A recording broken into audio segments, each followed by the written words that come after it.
Well, besides the challenges facing women in the workplace, some face even worse conditions just in terms of everyday living. Somalia is one of the toughest countries to live in if you're a woman. The country is consistently one of the world's worst in terms of education, income, and political status for women.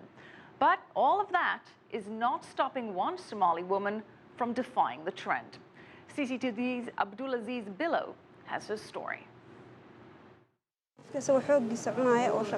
We have now overcome all the obstacles that stood on our way. It's time for the Somali women to rise up, be active. For the first time in years, we have a government.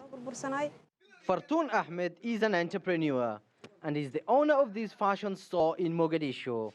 She raises her family from the proceeds she makes here and runs this fashion store in a busy area of downtown Mogadishu. She wants Somali women to take an active role in nation building. Her choice of idea, opening up a business center. Women in Somalia are now taking up the role of the men. For various reasons, women bear the biggest challenge. Women have for years raised their families. Our men have died in the fighting.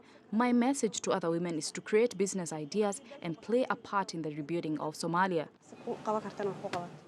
On Tuesday, the world marked International Women's Day. This year's United Nations theme is Planet 50-50 by 2030 and Step It Up for gender equality. The government in Mogadishu says that it will give women a 30% representation.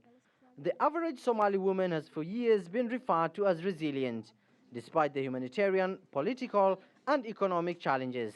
And it's not just women in the displaced camps, but those in the diaspora as well, who continue to provide for their families and return back to invest in Somalia.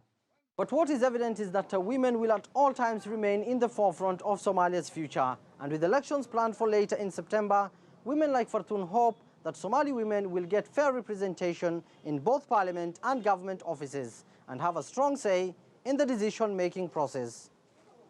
Abdulaziz Billow, CCTV, Mogadishu, Somalia.